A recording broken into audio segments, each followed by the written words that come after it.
Good evening, everyone. My name is Kelly Greenlee. I am the Community Outreach Librarian here at Prince Memorial Library. We are in Cumberland, Maine.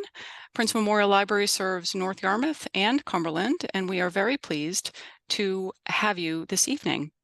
Welcome. So you are here for a Stabilizing Your Coastlines presentation. This is part of a series that we are calling Weathering Climate Change, Understanding Shifts in Our Local Landscapes. It's a multi-part series of walks and talks with a hyper-local focus on changes that we are seeing in our Maine coastlines, in our forests in Maine, in our bird populations in Maine, at Casco Bay. The series is brought to you by Chebeague and Cumberland Land Trust, by the Cumberland Sustainability Committee, which is a subcommittee of the Cumberland Lands and Conservation Committee, the Chebeague Climate Action Committee, and Prince Memorial Library. Coming up in the series, on Thursday, May 23rd at 7 p.m., we are pleased to host an in-person event at Cumberland Town Hall. This is an opportunity for you to find out how you can get involved in what's happening locally regarding climate change. We'll hear from representatives from the Chebeague and Cumberland Land Trust, from the Cumberland Sustainability Committee, from MSAD 51, Greeley High School, and the Chebeague Climate Action Team. In addition, so that's coming up on May 23rd. If you missed one of our previous learning events in this series, we do have recordings of those events on the Prince Memorial Library website at princememorial.org/recordings. Those recordings include presentations on Maine's extreme weather, on Maine's changing bird populations, and a presentation about the state of Casco Bay. So all were very interesting, and I do recommend that you tune in if you'd like. And that is also where this recording will live eventually.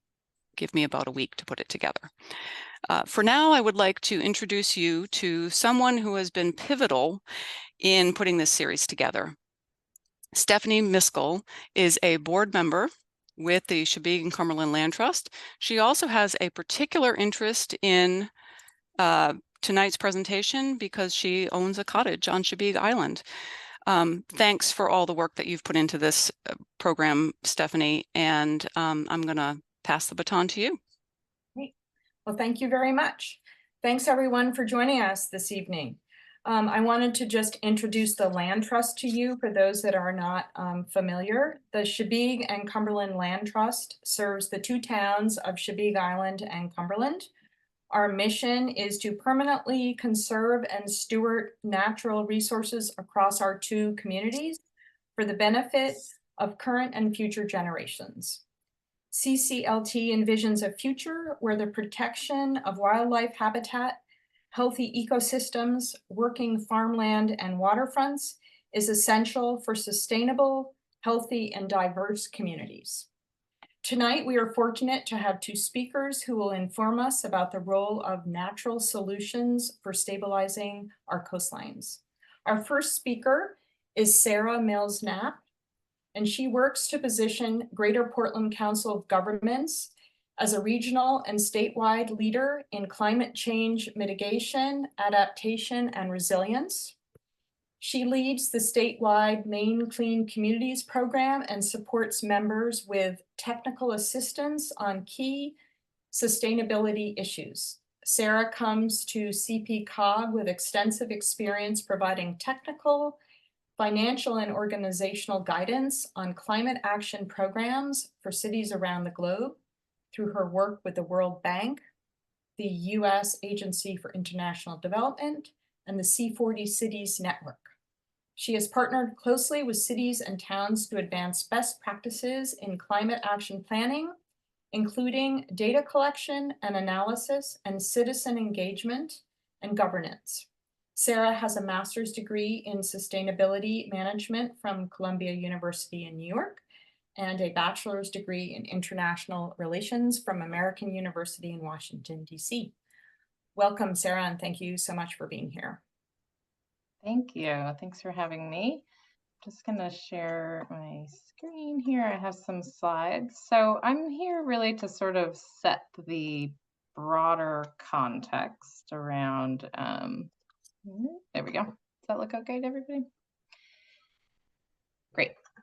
So yeah, I'm here to talk about a project in particular, but also sort of set the broader context around Casco Bay, the climate impacts that we're seeing, and the types of vulnerability assessments that we're doing in the region in order to help prepare communities for the types of climate hazards that we're seeing. So just go through my slides. So for those that don't know, GPCOG, the Greater Portland Council of Governments, is a regional planning organization, and we represent 25 cities and towns in the Cumberland County region, and we provide direct support on a range of issues from transportation, economic development, but my team, I lead the sustainability team, and we provide direct technical assistance and planning assistance to our communities in a broad range of sustainability related topics. We're doing a lot of climate action plans in the region and helping support communities to do that sort of long-term planning. We also bring in a lot of federal funding, and the Climate Ready Casco Bay project is funded through the National Fish and Wildlife's National Coastal Resilience Fund. So we applied to get funding to really start to look at the impacts of climate change along the coast, but also to facilitate some conversations around planning for nature-based solutions. So this was awarded in the fall of 2022. It is hopefully we'll be wrapping up in the fall of 2024. It is a project that supports our 11 coastal communities and islands in our region here. And I'm just going to talk a little bit about sort of the work that we've been doing since 2022. And what we're looking to produce as a deliverable, and then also show you some other information about a similar project that happened in southern Maine, further south in southern Maine, so you can sort of see the outputs from that, which I think are quite relevant. So, when we started in 2022, the plan was really to just get a better understanding of the climate impacts that were happening along the coast. I think this was really before a lot of the most recent storms. We talk a little bit about that. But the goal was to create really a home for all of the data that we knew existed, but hadn't really been pulled together to do really a deep analysis of what the impacts in our region would be and where really the high priority and most at-risk sites would be across our coastal region, and then start to have conversations and build capacity to help to understand what nature-based solutions could be used to address those highest risk sites. So we're in the sort of phase 4 of the project where we're picking the kind of regional priority sites and then looking to move into the final phase where we'll be developing a coastal resilience plan and creating a sort of a web-based plan that people can visit, because we really want this to be like a living document to start to track all the types of projects that people are doing as well in the region. So when we started this project, we really hadn't seen the types of impacts that we've seen in 2023 and early 2024. Obviously in 2024, our coast experienced record-breaking high water. Our roads, our working waterfront, businesses were flooded, people lost access to the services they needed, and we obviously saw huge impacts to habitat. And it really was a major erosion event stacked up on top of each other. I saw today around 70 million in damages statewide. So, when we started this project, it was really before we had like a firm understanding of and really have seen the impacts on the ground. And I will say it has been very poignant to have community engagement events and start to hear, how people have been impacted on the ground in the region and think about what that means. And it also has sort of helped to validate a lot of the mapping and data collection that we've been doing. So we regularly sort of have been, both as a part of this project, but as a lot of our climate action plans as well, we've been assessing vulnerability in the region. I want to talk a little bit about what that means and how we do it. So we really try and bring in as much national data and international data, obviously, about climate science, but there's a lot of great work that's been done at the state that we love to leverage from the state climate action plan and the vulnerability assessment that the state has done. And the regional data that we have to kind of bring that into our local communities and show them the data that we have, but then we also do a lot of local interviews with municipal staff to understand the assets that they manage, and the sort of biggest priorities for them. Then we do a lot of community engagement. I think this is a workshop in Brunswick that we had, to talk to people about what are they seeing in their communities, how do they experience climate hazards on a daily basis, and we really want to get as much on the ground input, from community-based organizations, from community members, from schools, to understand the ways in which climate hazards are impacting their lives. And then we do a lot of mapping and visualization of the impact. So I think the mapping, you'll probably see a lot of maps in the slides tonight. This is really the best way to see what's happening now, where are we experiencing flooding, and where might we see that in the future as our climate changes and sea levels rise. So, like I said, we look at climate hazards, at sea level rise impact, sea level rise predictions, and climate scenarios.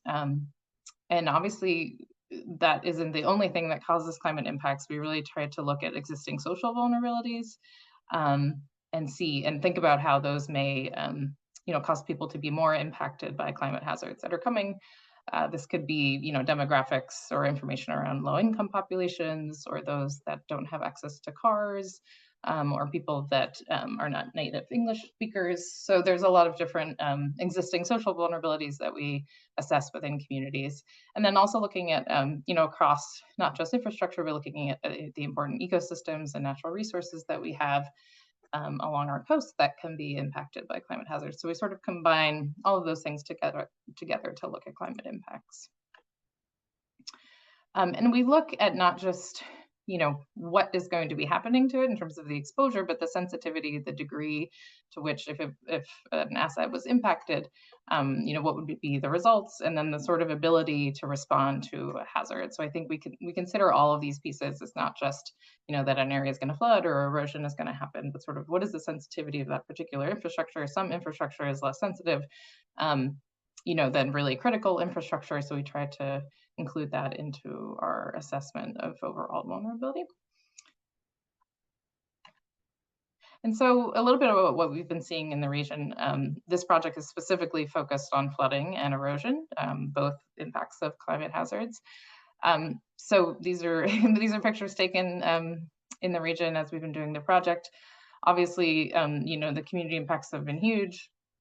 Jobs and economy loss, community services disrupted, loss of access to parks and recreation. I think this picture is near Willard Beach on the left. This one in the middle is in Scarborough, and the one on the right is the ferry, I think on Shabeek. Yeah.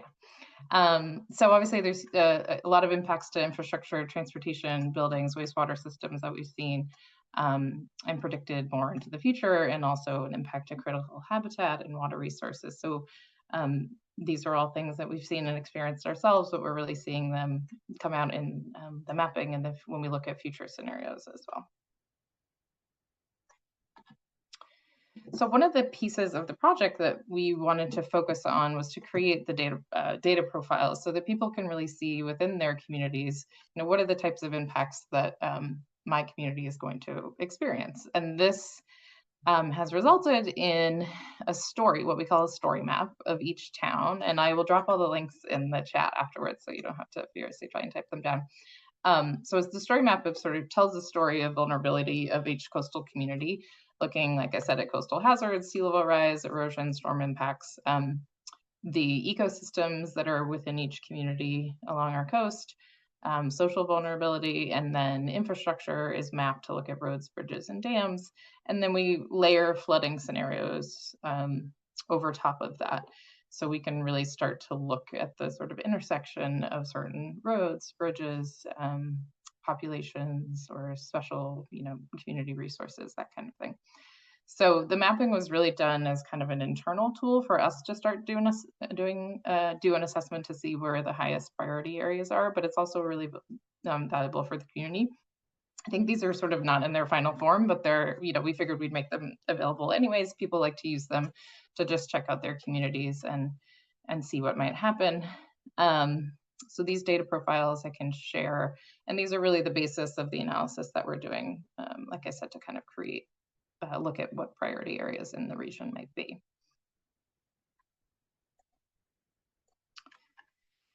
So this is kind of a map of some of the analysis work that we've done that has really started to try to quantify the regional risks of our changing climate in the future.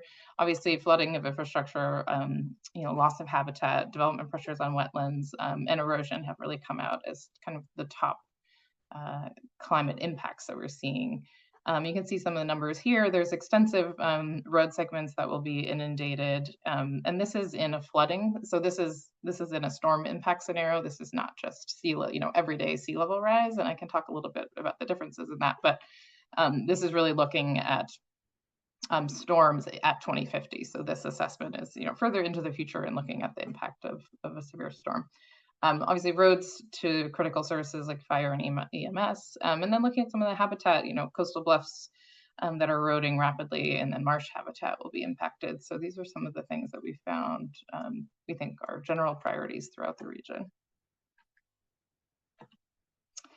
So we've been trying to assess kind of what the vulnerability hotspots in each community are so that we can look at what the sort of hotspots throughout the region could be. The goal of this this is a planning level project, but the funding source that we applied for funding for also has other phases where you can apply for concept design, or you can apply to get funding to implement a project. So we really wanted to set communities up to start to have ideas of projects in the pipeline or ideas of particular areas of risk that they want to address.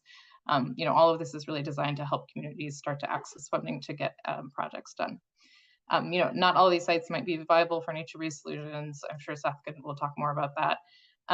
But just starting to understand where do we really need to focus on in the future. We've also done a lot of town level engagement. This is an example from South Portland that is just recently we've done some work with. All of our towns are really, really different places. So we're trying to support them each through this project where they're at.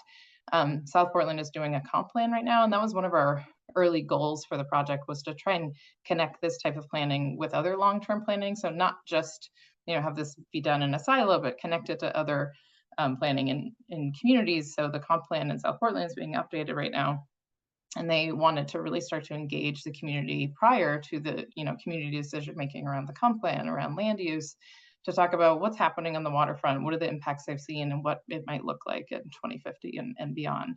So we've done some support for South Portland around that. They have some different mapping that they have got through another project. So they're really able to see inundation layers, to see how much water will be where, when, and that's, I think, really helpful. It's sort of expanding our understanding of the types of impacts that we might see. So this is kind of an example. We've done some other work directly with towns, and one of the Gulf of Maine Research Institute is our key partner in this, and they have created the Coastal Flooding Community Science Project, which I don't know, hopefully you've all heard of it. Cumberland and a lot of our communities are enrolled, and so as a community science member, as a community member within these communities, you can go out and take pictures of high water events and the impacts that you see. And Gulf of Maine Research Institute is collecting that information and start to combine it with water level monitor data, so they can see at what water level are particular sites impacted, what does that look like in communities. And this really will help us have a sense of, if they were able to predict a water level of 13 feet, we can know, oh, that's what that looks like at the town wharf, or that's what it looks like on this road. We can be much more aware of how we will need to move about the region as we start to see flooding impact us more. So this is a great program that's been part of this as well, and I can share a link to that later. And there are community flood monitoring sites in all of our communities across the coast in Cumberland County now. So moving towards solutions, we really want to start looking at nature-based solutions and understanding which sites along our region could be well positioned for projects that are more nature-based. Seth is going to get into a lot more detail on, I think, of the on the ground pieces of it, but these are just some examples of what nature-based solutions could look like. They don't have to be super high tech. They can be a project or a policy or an incentive or a regulation. It's really sort of captures, or we're considering it to capture a wide range of particular different things. So I just wanted to plug the Climate Ready Coast project, which was actually prior to ours and done in southern Maine. They had, by SMPDC, which is the regional planning organization to the south. They have, I'll drop a link to their regional plan as well. So that's for the community south of us. We have one overlapping community in Scarborough. And they did a very similar project, and they came out with some really interesting nature-based solutions concept renderings, which can kind of help people understand, like, what are we talking about when we say nature-based solutions at particular sites across the region. I'm going to go through these quickly because I think Seth also has a lot of examples. So this could range from, like things that are more urban to things that are more rural and beachy. This is the Biddeford Saco downtown, so looking at potential floodplain restoration or greenway parks. I think this is just really helpful in identifying for people, like, what are we really envisioning when we talk about nature-based solutions? They've done just really interesting pieces of work. So seeing elevated roadways, bioswales, understanding, what level of sea level rise we're expecting and how we might need to adapt our infrastructure for that. This is sort of a more general one around the discussion of managed retreat. I think this is obviously particularly sensitive in understanding, there may be some infrastructure that we need to move.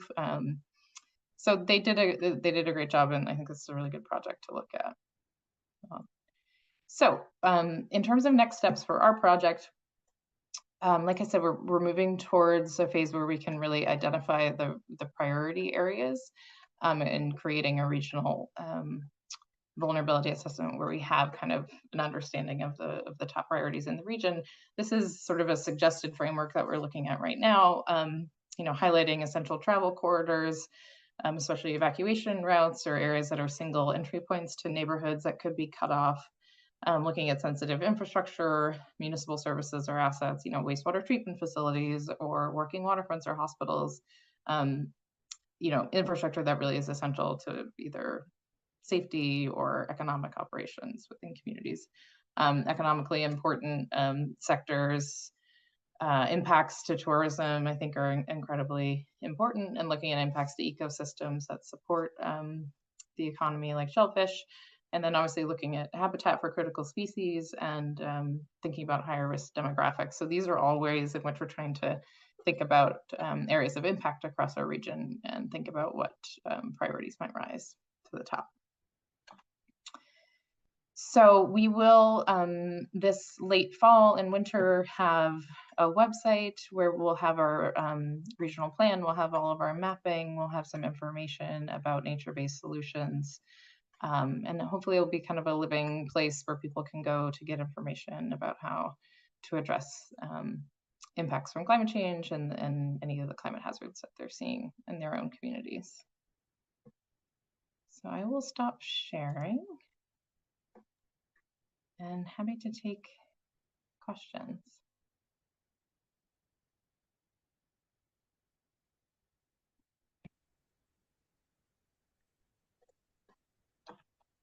And I will put all these links in the chat. I think I can do that.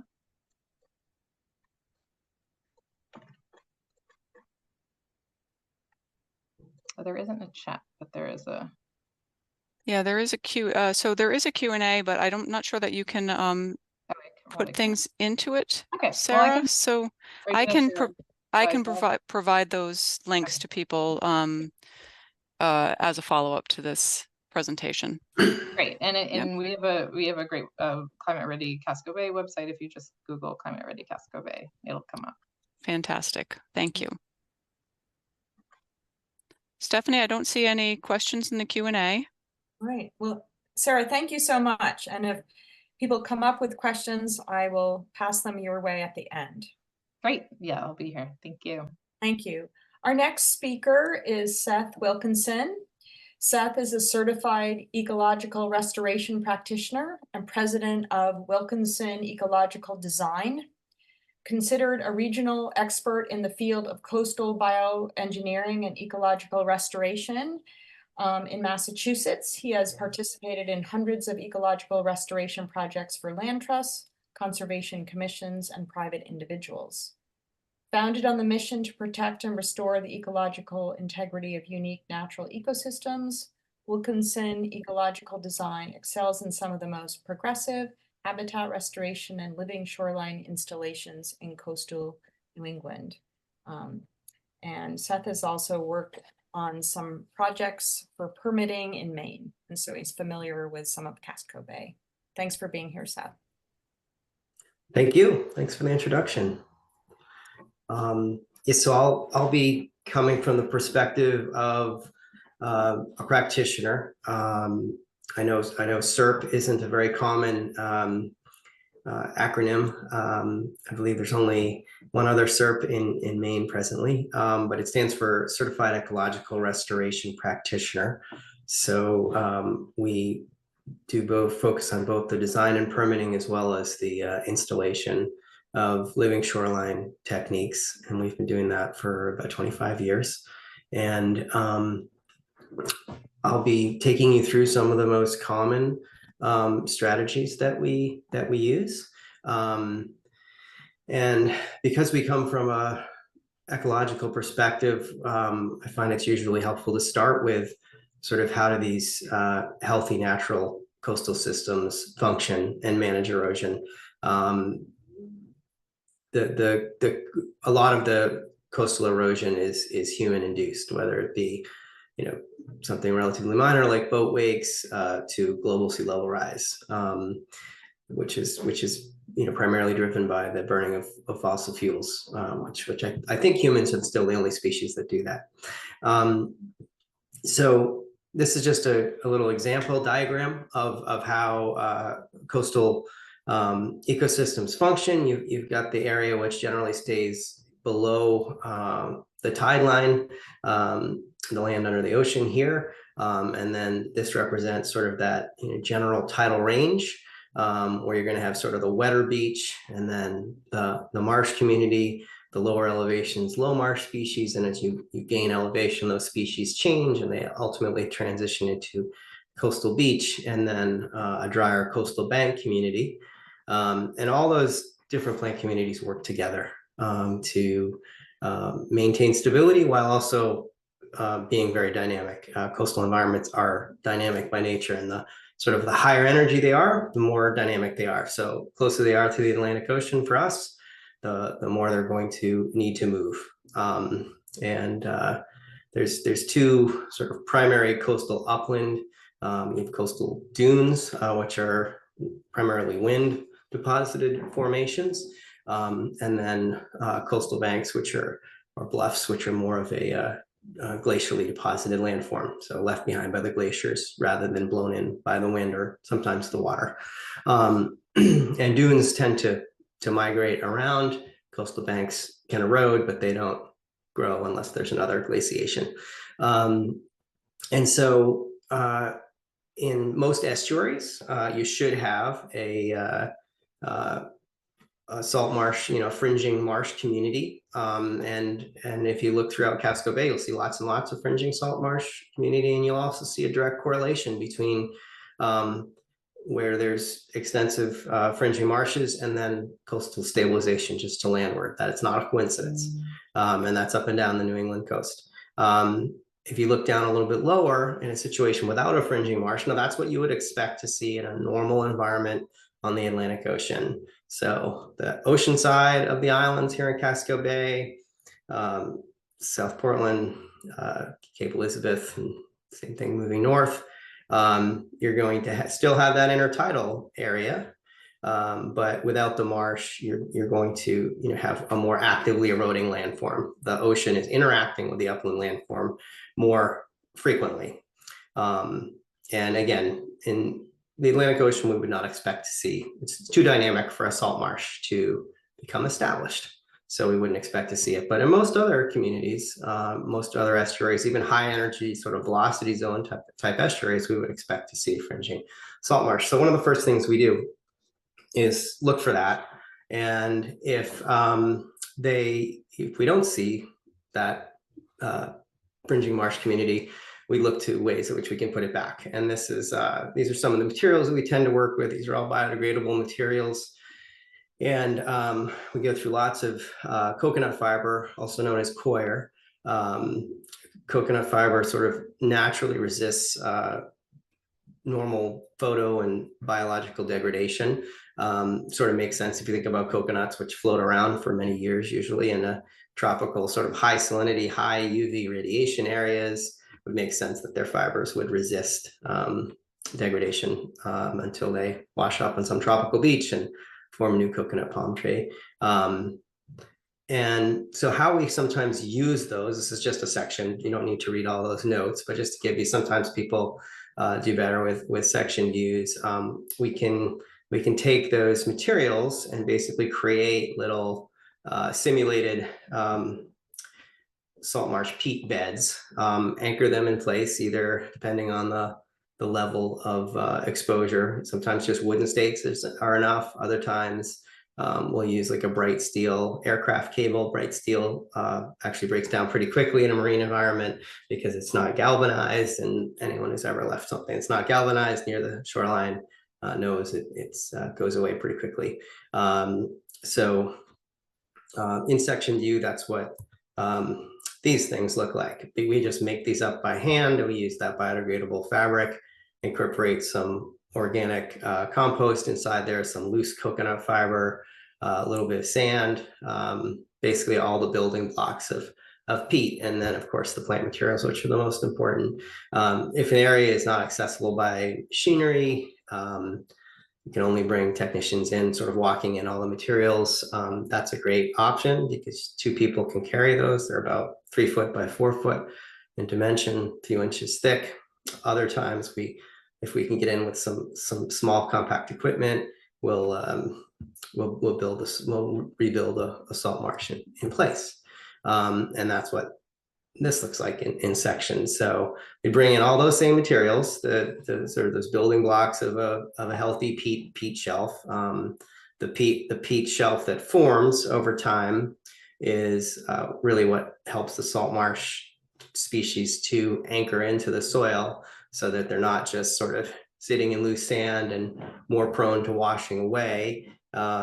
If you put all those essential ingredients of a peat shelf and then plant it, and there's enough integrity to last for a couple of years while those root materials get established, we've had very good luck restoring salt marshes in estuarine conditions, like as they're common in Casco Bay. More higher energy areas will anchor a 100% biodegradable fiber roll in place to just sort of help that seaward edge, which tends to be the most compromised by erosion, and that can be very effective. This is a site on the island of Martha's Vineyard in southeastern Massachusetts. The community parking lot over there on the right. They were trying to control pedestrian and vehicle traffic, but even after they did that, they still had lost their fringing marsh here. It seemed like a good, since it was right next to a parking lot, very good access, a good site for building the plant, the salt marsh community in place rather than coming in with small pillows. So there's the fiber roll on the leading edge. And then we're going to build a simulated peat bed just behind it to support the salt marsh. That's the loose core you're seeing there, and organic compost and a little bit of sand mixed together. We end up pulling those fabrics back over, staking it all in place. It's really critical that soil stay immovable while those plants are getting established. You really don't want those plants the soil to be moving. Roots don't like that. And as soon as we have everything secured in place, then we plant it, as you see there. That was a few weeks after planting. And then second growing season, plant community came in. You can sort of see the different zones. They come in at different rates. So we've got the high marsh here, and the low marsh takes a little bit longer to grow in. But when it comes in nice and full. And so that was just, I believe, at the end of the second growing season. So pretty rapid colonization, some nice diversity coming in. And that project is quite a few years old now, and it's been very successful. For slightly higher energy sites, but still sites where there has historically been salt marshes. So we're going to verify that there are some reference ecosystems in the area, some reference salt marshes. Generally, when we're planting a salt marsh, we are going to elevate it between 3/4 of a foot to a foot, 9 inches to 12 inches, to plan for sea level rise, and also to help get those plants established. When a tender young plant is growing, it actually doesn't want as much tidal inundation as when it's fully established it can tolerate. So build them a little higher, and then the tidal conditions we know are following, which will support that in a longer term. The plants do not need salt to survive. They tolerate salt, so they do need water. So sometimes you do have to actually give them a little supplemental water if it's a really dry summer, but not for long. In this instance, we're incorporating some cobblestones. These larger stones on the surface are about 2 or 3 times the size of the stones that are underneath. And those are actually there specifically to break up ice. So if ice were to ride up into this salt marsh area, we want it to break into smaller pieces so that it doesn't sort of refreeze and then float out again and take big sections of the marsh out with it, which can happen in colder environments, as we have here. So again, in cross section, because I know some folks sort of can visualize that a little bit easier, if we were to slice it down the middle and look at it, same design as before, except here we've incorporated some natural rounded cobblestones like you would often see at the beach. And this is just mimics a salt marsh that's growing in a cobbly substrate. But that additional ballasting we've seen to be very effective in higher energy areas at making sure these salt marshes are successful, not just in the short term, but also in the long term. Here's a site where a not very green, but still living shoreline was attempted by another company. They did not use all biodegradable products. You can see some sort of that vinyl coated chicken wire and some plastic filter fabric. It wasn't ultimately successful, and you can see there's quite a bit of erosion there. Keep an eye on the stairway. That'll be a common visual anchor there throughout the other images. So we disposed of all those materials from the failed intervention, and we installed a proprietary system that we developed. It's actually a patented system. And this is what it looks like in section, and incorporates fiber rolls and then these biodegradable soil lifts that go back into the slope to provide some additional integrity.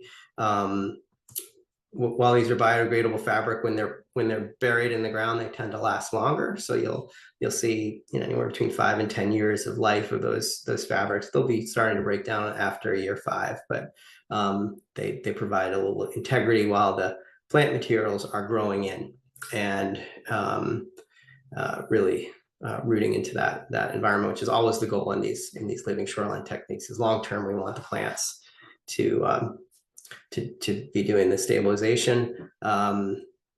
With the increased frequency and intensity of storms that we've been seeing in the last couple decades, we're just not seeing that sort of recovery time for plants to reroot and naturally stabilize coastal areas the way we were even into the early 2000s. We were still sort of seeing natural recovery with species like American beachgrass. You might get a storm every 10 years, you'd replant it, the plant community would sort of heal itself, sometimes with some supplemental replanting. But when the storms come every winter, every 2 or 3 winters, it's just not enough time for those plants to get reestablished. So the bioengineering materials, while they're slowly breaking down, they provide that integrity so that those plants can take root. There can still be storms. The plants are rooted into the coir materials, which don't move, and then they can get established even in a more stormy environment. So here are some just construction images. I'll take you through that. This was installed in 2018 in the summer, and this was that eroded slope that you saw previously. So that entire thing's been blanketed. Underneath the sand is a series of fiber rolls, but I'm going to focus on that in a different project. So actually focusing on the cobble reinforced marsh here to seaward. And then again, there's that stairway to sort of anchor you through the images. So right now the technicians are laying out a matrix of biodegradable fabrics that are going to sort of form that salt marsh community, that peat shelf. They're like the other one you saw in the earlier image that did not have cobblestones. This does have cobblestones just below the surface. sort of mix it together by hand. But we want those cobbles throughout here so that there's more ballast in this system. The properties to the north and south of the site all have rock revetments. Happy to say this site is actually significantly outperforming the adjacent rock revetment. Our protection goes up higher. It's had no repairs or impacts in the last 6 years.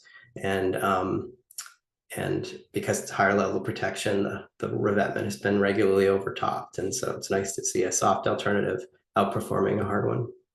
So we're stitching those together with a biodegradable rope and getting ready to plant. As you see here, planting is the key part of this, and getting them into that nice ballasted planting medium is critical for rapid colonization. That's just a few weeks after planting, first growing season. And this is a more recent image. I think that was at year 3. Looks even greener now. We're at year 6. And that's been a very successful project. So those sort of explain the various techniques that we work with, from the fibrils to the cobble reinforced marsh. And more than happy to answer any questions. I see there's a couple in the chat. So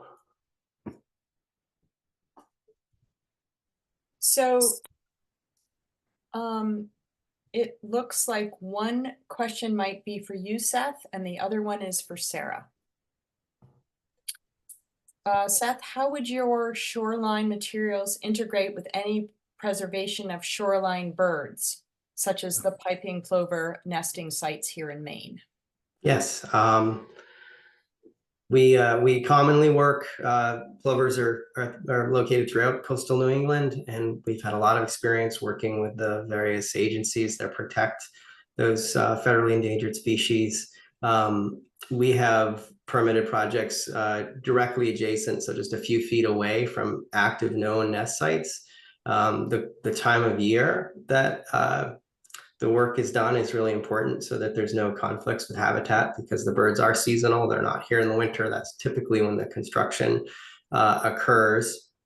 And so when the plovers and terns have flown south, have migrated, that's when we typically do the work. And the regulatory agencies generally really prefer them to hard structures, because unlike, you'll see, actually it's sort of blown. I don't know if I can't blow it. Oops.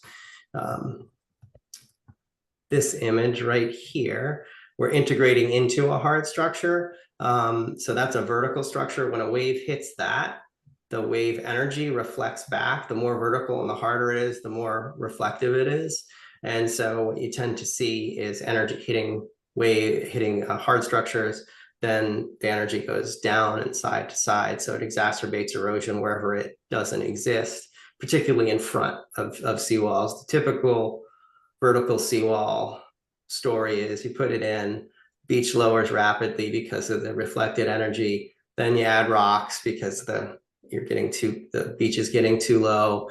And then it continues to drop and you add more rocks. And that's just sort of the cycle that some of these high energy bulkheads with fibril arrays, the fibrils are softer than the sediments that are going in. So there's no increased reflection, and the agencies understand that. So they see it as the most environmentally friendly and habitat friendly way to stabilize eroding shoreline. And you're really not putting it in the actual nesting habitat of the shorebirds, which would be more in the beach, not on the steeper slopes where they don't tend to nest. So it can be just a few feet away and still be very friendly to the nesting sites. But we work with it quite frequently. Thank you, Seth. I have a question for Sara. Sara, I live in a neighborhood which is a large reserve area and beach on Casco Bay. Having this area and the access to the beach is a major advantage and increases the value of the homes in this neighborhood. The latest storms have impacted the stability of the bank and oceanfront and the reserve area, approximately 1 football field in size. Where would we go to discuss possible financial assistance and information on saving the banks? great question. There are some challenges to getting funding for this kind of work on for private residences and private property. So generally, so I guess I have a couple of suggestions. Generally, I think a good first place to go would be to the municipal government of the town that you live in and just sort of ask, because if there is any municipal infrastructure within that area, it's possible that the municipal government might be interested in trying to access funding to address any of the erosion or bank stabilization. So if there is municipal infrastructure, which is oftentimes you might not be able to see it if it's outfalls or stormwater infrastructure. So I think that's always a good place to start, is to go to your town office, town manager, whoever you can contact within your community and ask around. There is also, because of the recent storms, we are all living in a FEMA disaster declaration zone. So if there was specific impacts to your property or your home from a storm, you could potentially get FEMA funding, which you can, there's local FEMA offices set up that you can contact, and actually your municipal government might also be able to help with that, that you could potentially get funding for. The other thing is, I forgot to say, we have a new National Fish and Wildlife funding coming in starting this year for a project specifically looking at coastal bluff erosion in Casco Bay. One of the things we're doing is updating maps to get a better sense. A lot of the maps that we have of coastal bluffs are from like 20 years ago. There's been some selective updating that the state has done. So this is going to help provide better maps so we can understand the areas that are most at risk, the bluffs that are eroding the most, and what infrastructure is there. But we're also doing, it's also a 2-year project, so it'll start this year, doing some engagement with homeowners around the potential for nature-based solutions and potential for funding. So there will be some support, and also doing outreach to municipalities in terms of thinking about shoreline zoning, and looking at the type of zoning that can really help to protect the health of coastal bluffs. So that project will have kind of a wide range of engagement options, and hopefully can provide a little bit more information. But those would be my immediate suggestions. It can be a little hard to get federal funding for private residences. Thank you. Seth, another question. How do you manage areas that might be infested with invasive plants such as knotweed or bittersweet? Yeah, that's an excellent question. A very important consideration. Again, if you heard the theme running through my talk was about the stability of the root systems and that doing the heavy lifting, species like Asiatic bittersweet have actually a very superficial root system, pretty horrendous for stabilization. So even if it were a beneficial native species, which it's not, it wouldn't be a great coastal species. And because it's invasive, we know it degrades habitat and impacts biodiversity in a negative way. So we always recommend that the invasive species management be incorporated to the overall stabilization plan. So those species don't tend to move down into the intertidal area where like fringing marshes are, but in the drier part of the coastal landform, absolutely, they really seem to thrive. They have some salt tolerance there, and so they need to be really managed first, or as part of the intervention. Sometimes there's mechanical removal that goes along with sort of sifting out the invasive plant roots, installing the fibrils and the plantings, and then monitoring and managing for the invasive species specifically, which will still try to come back. But with a new plant community there, it'll be harder. It'll still require a few years of vigilance in our experience of making sure those invasives don't come back. But excellent question, and it really has to be a consideration as far as I'm concerned. Seth, there's a reserve in Cumberland called Broad Cove Reserve.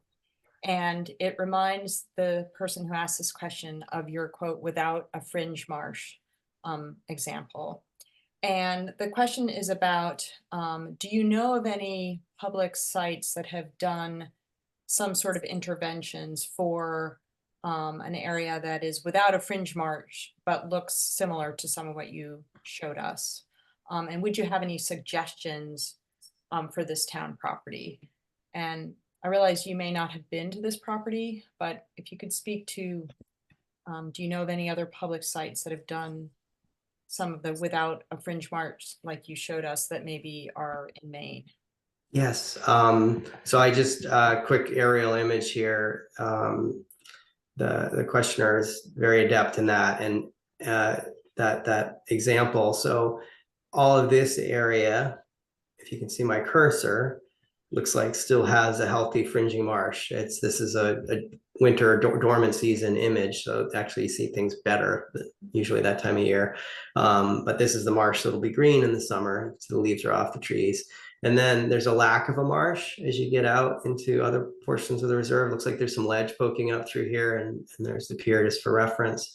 And you can see the ledge is more exposed, sort of disappears. I doubt it disappears completely, but you're not seeing it probably because the beach elevation is higher behind the fringing marsh, and it looks like we're getting accelerated erosion. So that's an excellent example. I thank Adam for mentioning that. And as far as other examples, I can't speak to examples in Maine, but there are a number of examples. Actually, there's two examples right in Salem, Massachusetts, on the North Shore, north of Boston, where the city of Salem has opted to work with us on a couple of salt marsh restoration designs to restore the salt marsh.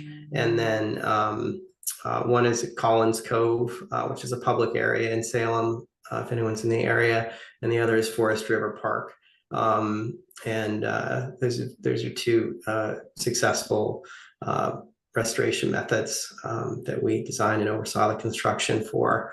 We are working with the town of Wells on a project that's been approved, has its permitting, and we just ran out of time with being up against the shorebird nesting season, and also looking for some grant funds to assist the owners. But it's a public-private partnership. There's one public site which has some critical sewer infrastructure and other infrastructure underground, and then 3 coastal private properties, and they're all working together. You have some dredge spoils, and we're looking to use fiber rolls to return the frontal dune, which is essentially gone. This winter took care of it. Had been rapidly eroding in recent years, with the prevalence of storms now coming out of the southeast in the winter, which is sort of a concerning pattern we've seen for the last 6 years.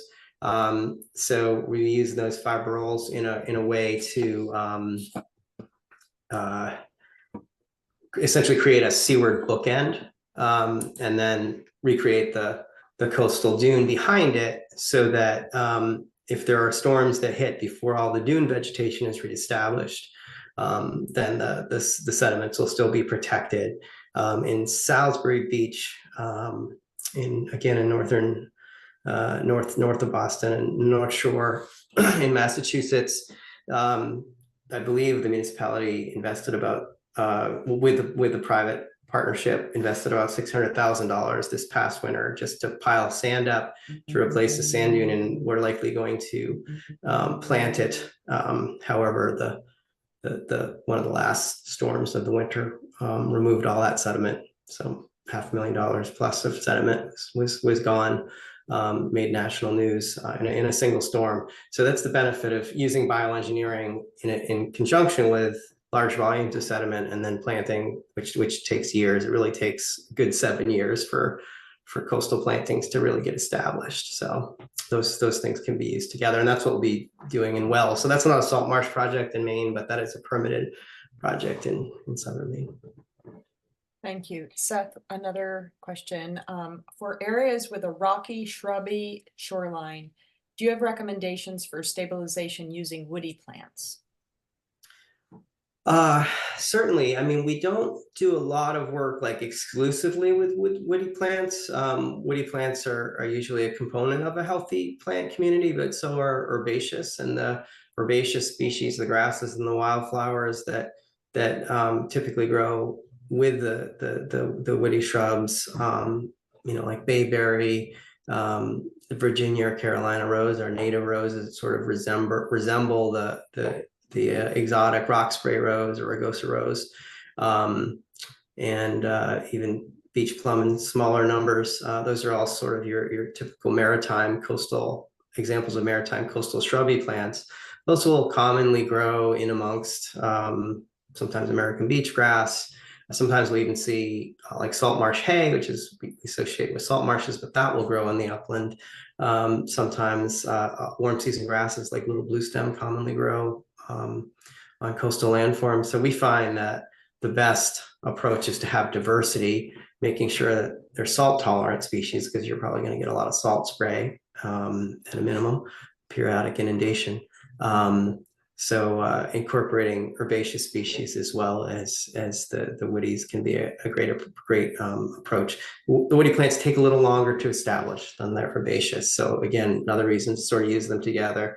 The herbaceous can colonize the soils a little more quickly and a little more extensively, and then the woody species will put down a nice, deep, strong root system. It takes longer to build it, but those can both work well in a rocky shoreline, as long as there's soil, as well as rocks. Another question for you, Seth. Can you give an example of a project you've done with the Land Trust and how it was funded? Sure. There are a lot more funding sources now than when I started this. Let's see, the last project we did was with the Orleans Conservation Trust on Cape Cod, Massachusetts, which had rare species habitat restoration component, a little bit of stabilization, though that was a secondary, grassland habitat restoration component. We don't tend to work as much on the grant funding. We can certainly help folks investigate things and point them in the right direction. But the Orleans Conservation Trust had already identified federal funding, but there's a lot of money still coming in through the federal agencies and the federal IRA Act, which is now a couple years old, I believe. So land trusts are getting access to more and more of those. Sometimes reaching out to like a coastal zone management agency can be, they often keep track of who's got the money and who's looking to spend and invest in coastal projects. The Wells folks are looking into FEMA funds. That's typically been more for public lands in the past, but I believe that's expanded. I think the governor's office has an initiative to also support. I'm not sure if Sarah might know more, but yeah, my knowledge of grants is a little bit limited since we just focus more on the practitioner side of things. But I know there's more money every year. Thank you. Seth, Adam has a follow-up question for you. Could you repeat the first comparable project you mentioned in Massachusetts again? Certainly. So it's the Collins Cove, and there's actually a pretty nice story map that's easy to, very searchable. I always mess up their name, but the Salem Coast Watch. That's not exactly, but it's a very active group in Salem Sound Coast Watch, maybe, that is pursuing grants and helping design projects with the private sector and implement them and then document, as well as they even did some of the planting on one of the projects. So Salem, the Collins Cove was the first project that I mentioned. That has a nice story map that's very searchable, and it's referenced in a few different places. And then the second one, a little smaller, is called Forest River Park, which was a renovation of a public recreational area. They actually took a natural rocky inlet back in the early 1900s, I believe, and they filled it with concrete to make a tidal swimming pool, which is actually pretty common in the North Shore of Massachusetts. Very few of them remain because of the storms, but they demolished the pool and they restored the area. So it had a salt marsh restoration component that we designed, as well as a warm season sort of interface area where you could expect to see some storm surge go, and all native plants in that area to help infiltrate the stormwaters sort of coming from the upland as well as from the estuary. So that was there's not as much online about Forest River Park, but it is open to the public. If you're in the area, you get to see both of them. They're about 5 minutes away from each other.